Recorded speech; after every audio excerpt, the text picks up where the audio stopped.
안녕하세요, 리본입니다. 저는 공황장애를 앓고 있습니다. 행복하고 즐겁다가도 불쑥 찾아오는 공황장애. 여전히 너무나 힘들지만 제가 노력해서 호전된 방법들을 누군가에게 나누고 싶고 도움이 됐으면 하는 마음에 영상을 시작해봅니다. 얼마 전 저는 마카오행 비행기 티켓을 예매했습니다. 해외여행을 정말 좋아하기에 설레는 마음으로 예매했지만 출국 하루 전 비행기와 숙소 모두 취소하며 여행을 포기했습니다. 몇 년 전 단지 폐쇄공포증이라고만 알고 혼자 떠났던 여행이 있습니다. 밤늦게 숙소에 돌아왔을 때 불쑥 찾아온 알 수 없는 두려움과 공포. 지금 되돌아보니 그 어둠은 바로 공황장애였습니다. 그때의 공포가 떠오르며 혼자 타국에 있는데 또다시 그 상황이 나타나면 어쩌지? 라는 1차 두려움에서 2차 두려움, 3차, 4차 끝도 없는 두려움과 불안함으로 취소할 수밖에 없었습니다. 하지만 취소하기까지 두려움과 불안함만이 있었던 것은 아닙니다. 앞서 말씀드린 것처럼 저는 해외여행을 무척이나 사랑하기에 어떻게든 가고자 저만의 노력을 했습니다. 출국이 며칠 남지 않은 상황에서 가장 쉽고 편리했던 것이 전문가의 상담 영상을 보는 것이었습니다.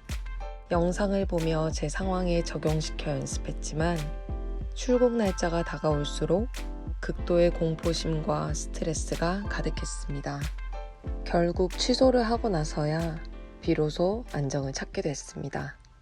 안정도 잠시, 그토록 가고 싶었던 여행지를 공항으로 인해 가지 못했다는 속상함과 스스로에 대한 실망감, 앞으로 비행기를 타고 해외여행을 할 수 있을까?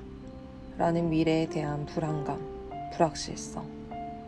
유독 비행기 타는 것을 좋아하던 과거의 내 모습을 그리워하고 타인과의 비교까지.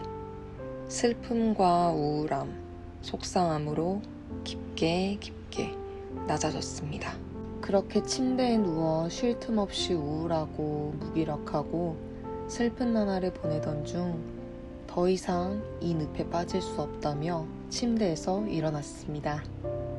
제가 침대에서 일어나 가장 먼저 마주한 것이 바로 저의 방이었습니다.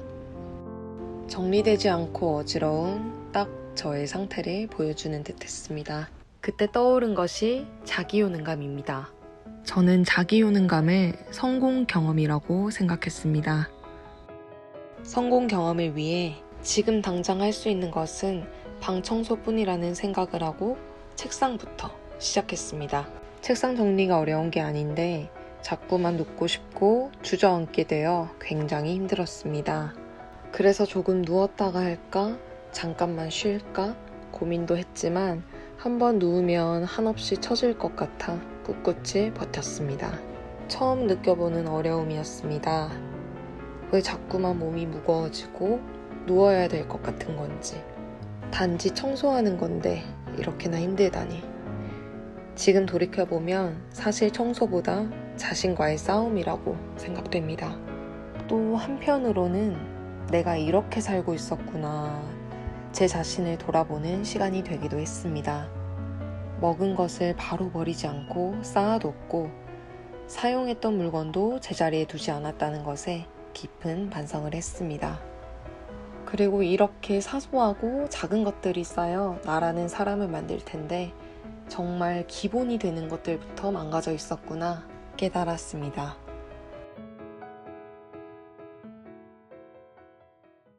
그렇게 책상을 정리하고 다음날 옷장 정리를 시작했습니다. 옷장은 문을 닫아 놓으면 안 보이니까 더 쌓아두기 편한 환경이었습니다. 하지만 책상을 정리하고 나니 옷장도 깔끔하게 정리하고 싶었고 무엇보다 옷장 문을 열거나 닫아두어도 분명히 깨끗하다는 것을 느끼고 싶었습니다. 이 부분은 자존감 또한 연결된다고 생각합니다. 예전에 방송에서 이효리 씨가 했던 말이 있습니다. 이효리 씨와 이상순 씨가 나무 의자를 만드는데 나무 의자 밑바닥을 만들고 완성되어 갈 때쯤 의자 밑바닥을 사포질하며 공들이는 이상순 씨를 보고 여긴 안 보잖아. 누가 알겠어?